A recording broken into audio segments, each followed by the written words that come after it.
Love or control, mental health. So we see a picture there with a young guy that looks depressed.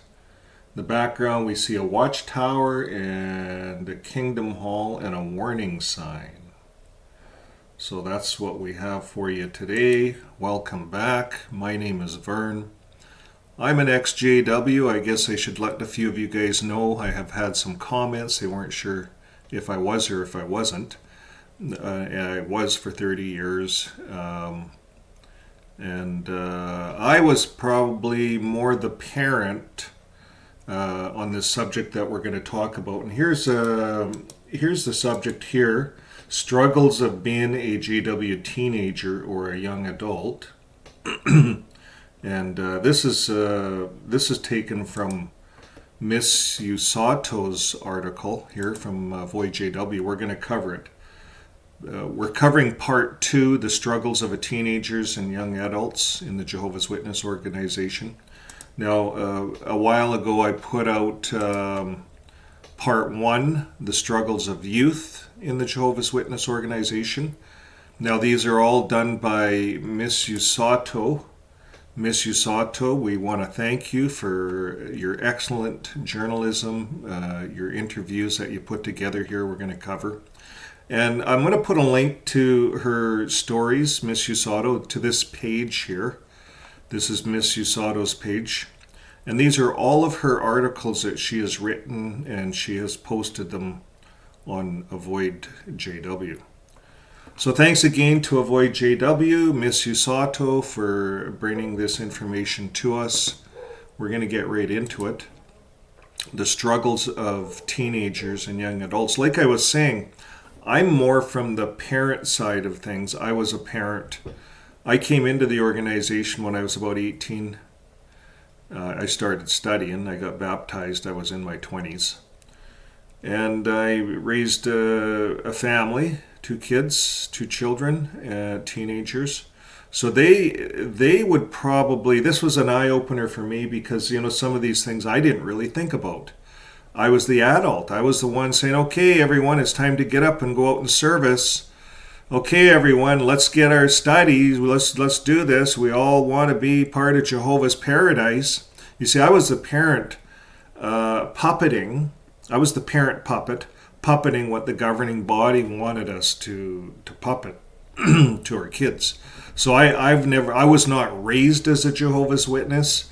Like I said, I came in. I was a convert. So I don't have a clue really what it's like to be raised as a JW. For me, it was easier to leave because I had worldly family. I had my mom, my dad, things like that on the outside, my uncles that were worldly. And when I left the JW, I got a high five from my uncle, and everyone was on my side. So anyways, this is a good article for, I think, a lot of us ex-JWs. And for anybody out there in the world that wonders what it's like for young people, teenagers, young adults, being raised up in this organization. So let's get after it. This is published by Miss Usato, April 2nd. This is brand new information, folks, April 2nd, 2025. And this is Article 2 of It's Not Love, the Struggles of Youth in the Jehovah's Witness Organization. It explores the rigid expectations put onto Jehovah's Witness teenagers and young adults. And we're going to be looking at some interviews here that Ms. Usato has done. And many struggles and emotional and social consequences of these rules, the difficult path that people have when they're trying to break free of the organization. So they're dealing with struggles that include guilt, lost opportunity, boundaries, self-autonomy, and the painful reality of leaving behind their families and communities if they choose a different path. I think that's the biggest one, the shunning. You get shunned or disfellowshipped or, just for leaving. You can't leave the organization. And regarding teenagers and young adults, along with Dr. Lee, he's a former Jehovah's Witness, and he's now a therapist. We're going to be listening to what he has to say. And we will be interviewing Mickey Allen, who's also a former Jehovah's Witness. So here's a picture of, I was interested in who these people were. Well, here's a Pasta Barbie. That's Mickey Allen, Pasta Barbie. So I watched one of her videos, very, very excellent. She's on TikTok, and she's also on Instagram as a Pasta Barbie. And Dr. Lee, there's a picture of him right here, Dr. Lee. And there he is with his dog, Dr. Ryan Lee. He's therapist for recovering from religious and spiritual abuse. Okay, so now that we know who all the key players are, let's get back to it. Oh yeah, Miss Usato. This is as close as I can find of a picture of her. So here's Miss Usato. So this is we're gonna look at all of this, and I know Miss Usato has relatives in the organization. A lot of people do, so they can't show their faces. This is another problem that a lot of people have, or it's just accepted. It's just part of it. So we're going to talk Mickey Allen. She was one of Jehovah's Witnesses. Now that's the lady here, Mickey Allen, Pasta Barbie. She was a Jehovah's Witness from the age 5 until she left at 35. And since then she has become an inspiring voice for those struggling with the confusion and the challenges of leaving the high control religion, especially at a young age. And we looked at her pages, TikTok and Instagram. And for many teenagers, adolescence is a time of self-discovery, personal growth, increasing independence. But for those raised as a Jehovah's Witness, these years are often defined by strict rules, social isolation, intense pressure to conform to the Jehovah's Witness way. And from restricted friendships and controlled dating to fear of shunning and Armageddon, JW teens face unique struggles that deeply shape their development. Sense of self. I felt like I was stuck in a box. And this is Miss Usato speaking here about her own experience. She says many Jehovah's Witnesses grow up with little understanding of mental health. While they may believe they have strong boundaries, building walls between themselves and the world, they often lack personal boundaries within the organization itself. So think about that.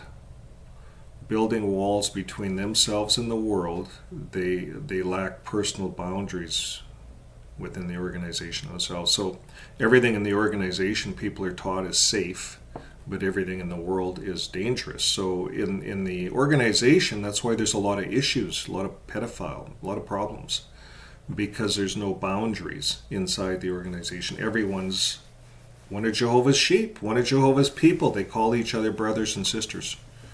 So this is part of the problem. So she goes on to say this dynamic benefits the organization, this dynamic that we're talking about. So as members are expected to comply with the scriptural expectations and submit to the authority without question. So this lack of autonomy is one of the reasons abuse within the organization is so prevalent. So here's what Dr. Lee has to say. Okay, so we're going to just talk about Dr. Lee. He says, this is what it's like growing up as a Jehovah's Witness. Anytime there's a sign that you have an authentic thought like, hey, something isn't right here, something doesn't add up, you're then prone to question yourself. Why aren't you as excited about this spiritual food Jehovah has provided?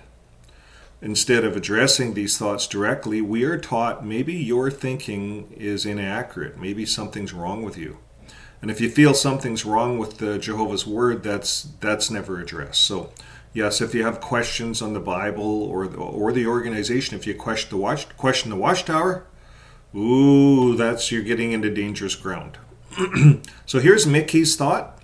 Here's what she says. She says, I had no idea who I was outside of trying to be the religious good girl.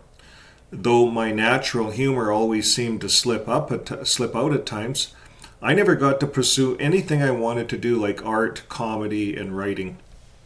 I was so preoccupied with what other people thought of me and felt I needed to win their approval over figuring out what I wanted or didn't want in my life. I feel like I was stuck in a box, and now I have to undo decades of indoctrination and harm. This mirrors the way the organization labels everything as Satan's propaganda.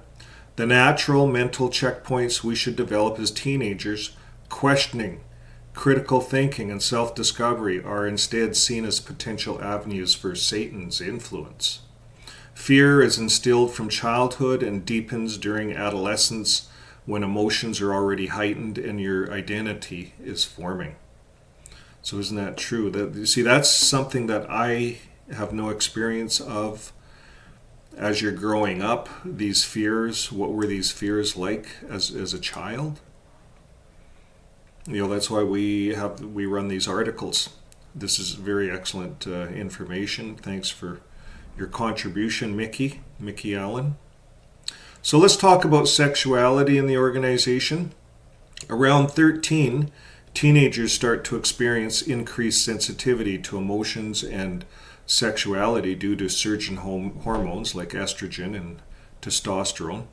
And they also have more intense emotional reactions to social interactions and personal experiences. What's happening to your emotions and body is a natural thing, as well as the desires to want a physical or sexual connection as you grow. And yet, in the organization, it's viewed as so deeply bad that even just thinking about it is problematic. We're taught to hate our bodies.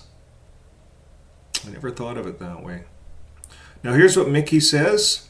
Mickey says, I so desperately wanted to fit in somewhere, but I was also crippled by the fear of not being able to be a good enough witness. And I also felt like I wasn't worldly enough for the worldly kids. And as far as sexuality, well, I was only allowed to exist in the comp height straight narrative of the organization standards. So there was no way I was allowed to be anything else. And I only knew of sex through what I was taught as a Jehovah's Witness, which is very little. Now, for all of you out there that are wondering, what does comp height het straight narrative, what does that mean? I looked it up.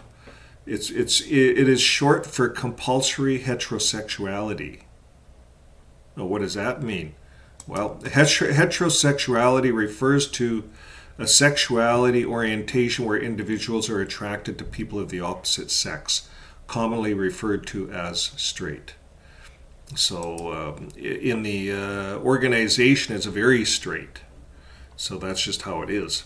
Now, Dr. Lee, he comes on and says there are two different messages for the genres in the organization. For boys, this is the sexual drive is profoundly sinful. It's sinful for a boy to have this sex drive. That's how Dr. Lee felt as he was being raised. And he says, and you should hate it. Now for girls, it is that our bodies are wrong. There's something wrong in ourselves, and we need to shield men from this ugly power we have. For instance, what were you wearing to cause him to pursue you? This kind of ideology. Because women are responsible for the actions of men.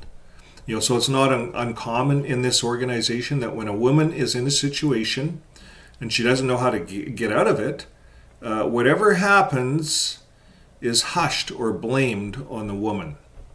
And that's what we've seen with a lot of CSA cases. They've been blaming them on the kids, on the girls. What were you wearing? What were you doing? They start asking kids these questions. Sex education is minimal and primarily fear-based.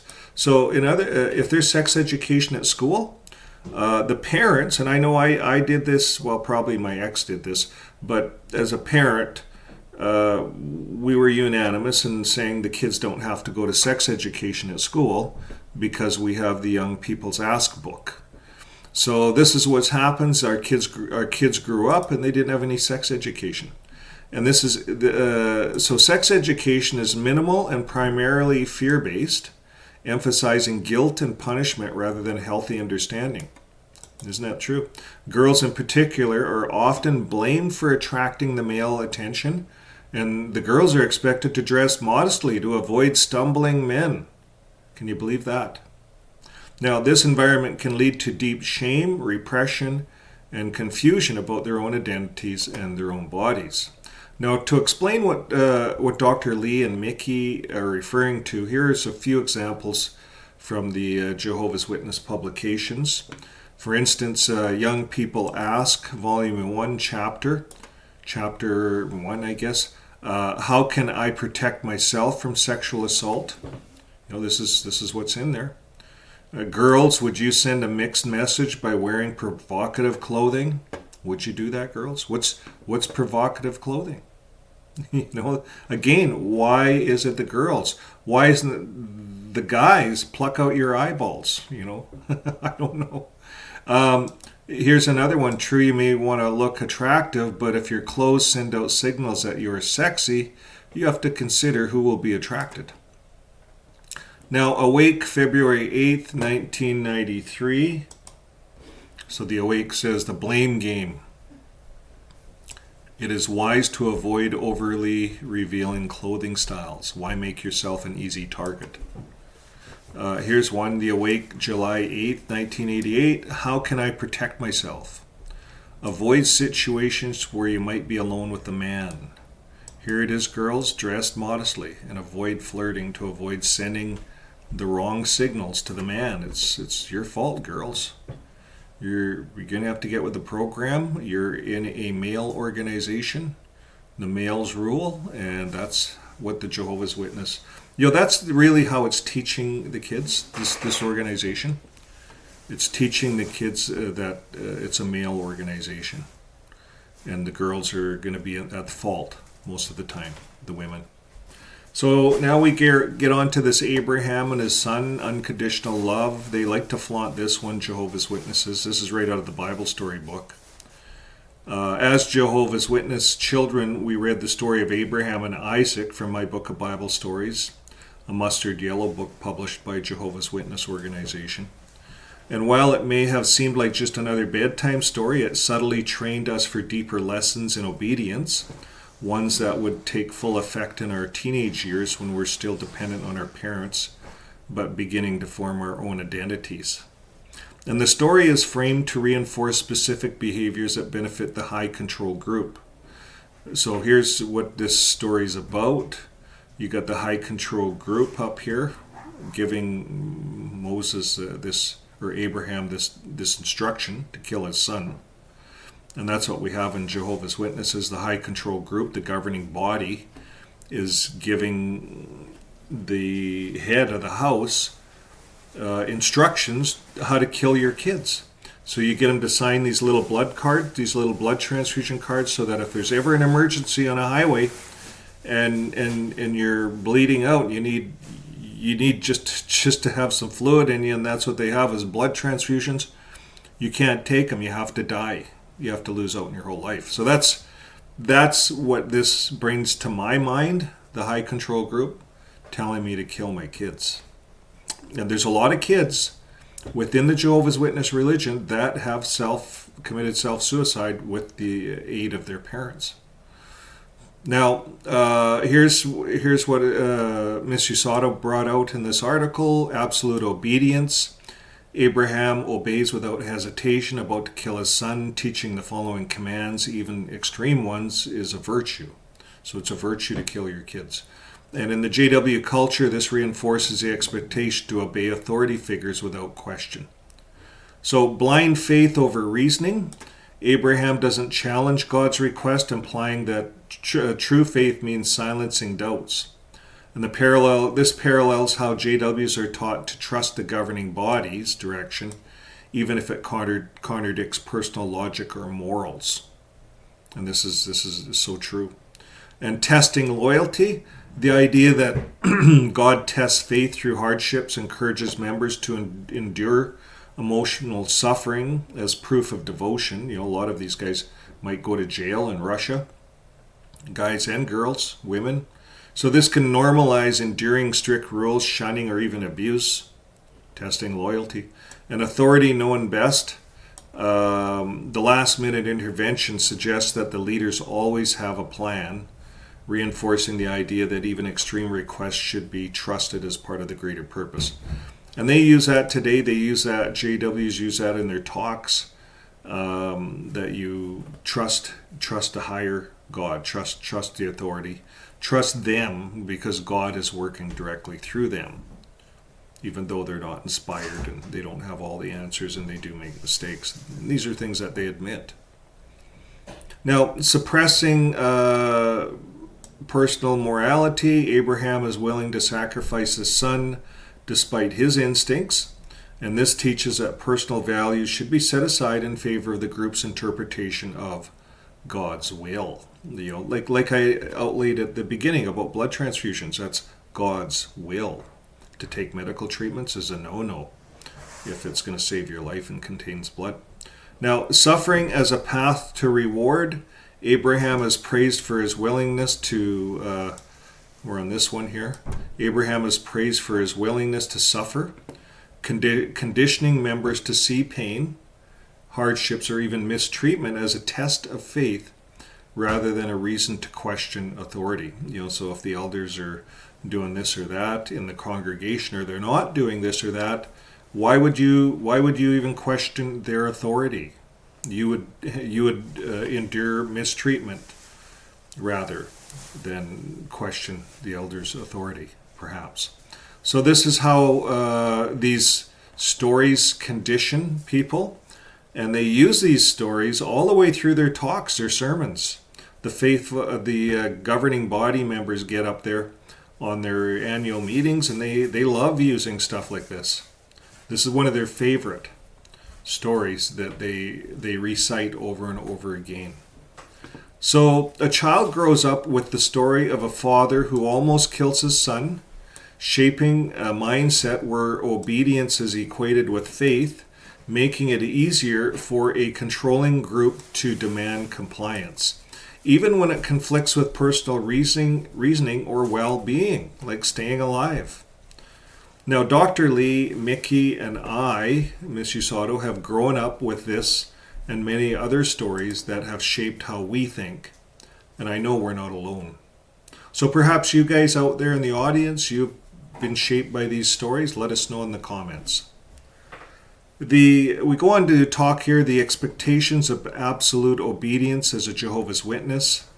This is just common. Go therefore, make disciples and baptize them. Matthew 28:19. That's just a common thing. We see it at the assemblies. All these people, these are pictures. So this is Mickey Allen as a Jehovah's Witness. Right here. These are pictures of her.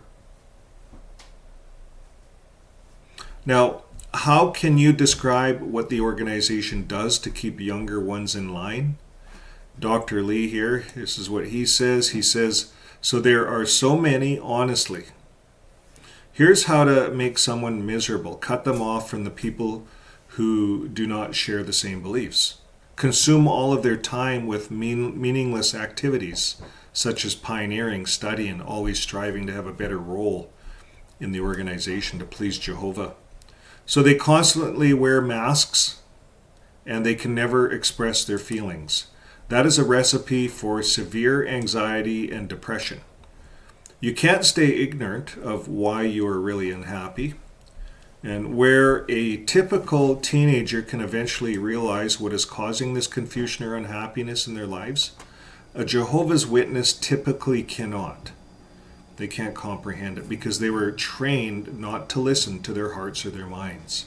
So, these are some things all teenagers have when they're growing up, but most teenagers grow into adulthood and grow out of being a teenager. Where Jehovah's Witnesses, they're not trained to follow their hearts or their minds. They have to follow the watchtower. Now, Mickey says here, she says, I got baptized at 19, and though I started asking to be when I was 16, so she wanted to get baptized a lot earlier.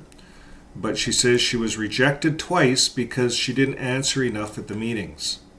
And she had 0 hours on her field service report for 1 month. It was during the school exams. And as a result, she was left out of the congregation friend group because she wasn't baptized. And she felt immense pressure to get baptized so that she would be accepted by all the other kids. See, this is why we know that young people are getting baptized young in this organization, because they're viewed as more righteous. And here, this girl, Mickey, couldn't get baptized because she didn't comment enough, and she had to do some school exams, so she couldn't do any service report, get out in the field ministry, and that disqualified her. Can you believe that? Well, given the above explanations, Jehovah's Witnesses are naturally very anxious people. You're terrified of the world, of your heart, of displeasing others, and of always doing something wrong. And what does this organization want? For you to be on the straight and narrow path with the governing body doctrines. That's what they want. They want to mold you into this little governing body puppet. Well, what about higher education? The governing body of Jehovah's Witnesses strongly discourage higher education, viewing it as a spiritual and moral threat that can weaken a person's faith, weaken their faith. And they argue that universities promote worldly thinking and independence, which could lead young ones to question JW teachings and become less reliant on the organization. Well, they're absolutely right in that, by the way. But here's what they say. Instead, they emphasize the importance of dedicating one's life to the full-time ministry, encouraging young witnesses to pursue low-skill trades or part-time work that allows them to focus on spiritual activities. So a lot of these kids get out and they go to work for another brother that has a janitor company, and then they become dependent on other JWs. So in the JW literature and broadcasts, higher education is often portrayed as a tool of Satan, designed to corrupt minds and pull people away from Jehovah. And this anti-education stance keeps many young JWs financially dependent and deeply tied to the religion, reinforcing the organization's control over their lives. So here's some articles that they pump out of the organization. JW youth are taught that loyalty to the governing body and elders is essential, even over personal reasoning or family ties. And a few references from their publications are from the Watchtower of June 1993. Christian parents should encourage their children to make a dedication to Jehovah and get baptized. You notice that at a young age. And Watchtower, February 15th. When a decision is reached, loyal Christians will accept it and support it fully. This is true even when they do not completely understand the reason for the decision. Wow, talk about blind faith. Watchtower, October 1st, 2012. A Christian should not hesitate to obey the faithful and discreet slave. Well, if that's not idol worship, folks, what is? That's right out of their Watchtower. And even if he does not fully understand the reasons for the instructions given from these 11 men in New York, who often say, we don't have all the answers. Jeffrey Winder said we're not inspired at the last annual meeting. They're saying we don't know. We make mistakes. One day for 100 years you can't have beards, and then all of a sudden you can. The organization is just a mess, but if you don't understand it or the reasons for it, you have to obey them. Obey the faithful, discreet slave. Like that's a cult. That's the biggest sign of a cult. Anyways, here's some other ones. Watchtower, November 1st, 92.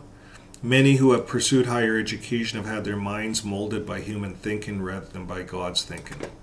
Wow. That's what they put in their magazines, eh?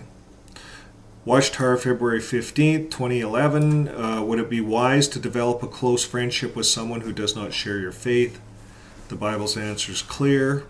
Such friendship could weaken your faith and make you vulnerable to bad influences. So this is how they talk about education. Well, let's talk about the deprogramming process.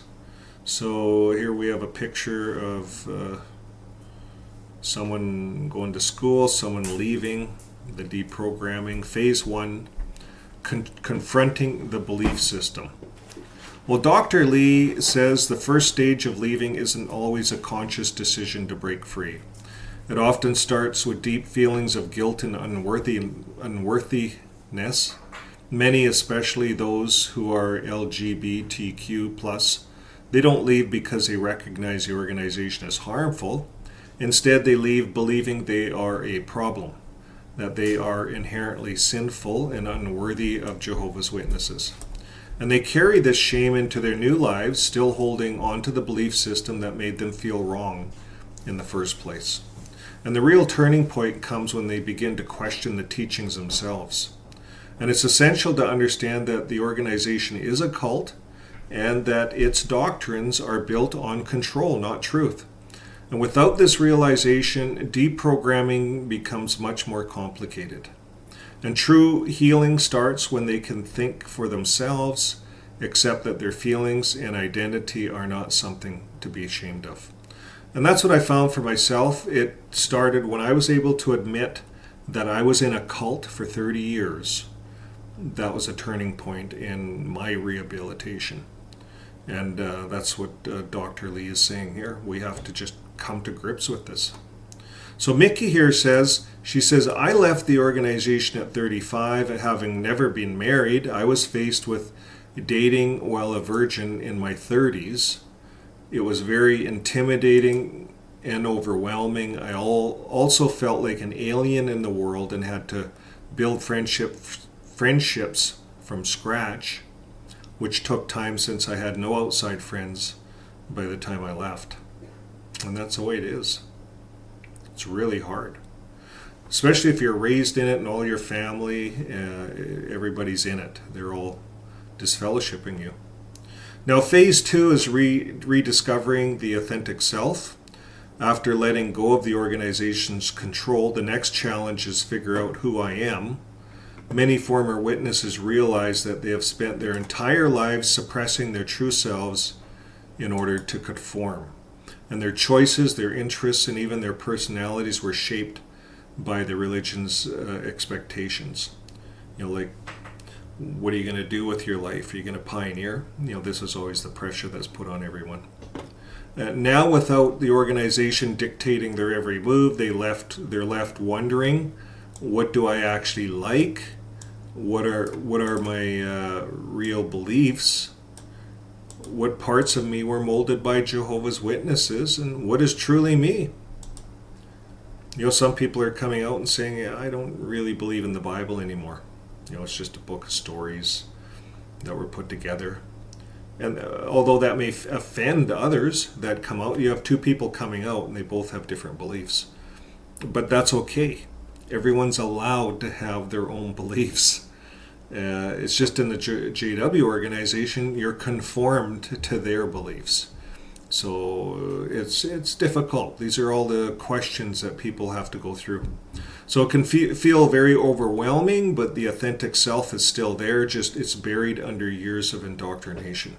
So the key is unearthing the self, unearthing yourself, pulling yourself out, explore your personal interests, allow space for curiosity and self-expression.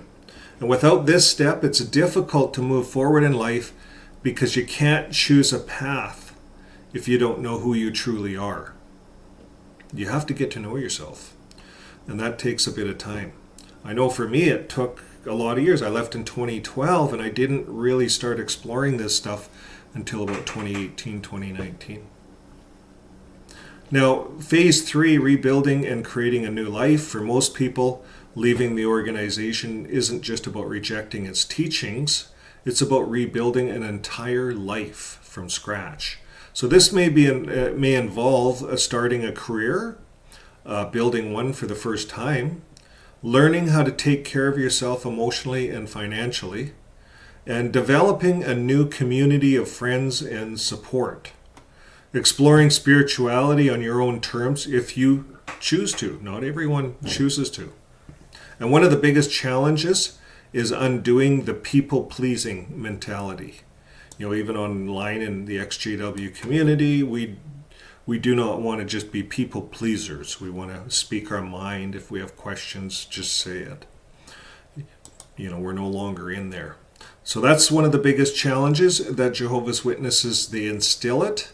And many former witnesses struggle with putting their own needs first because they were taught that a good person always prioritizes others. That's what we were taught.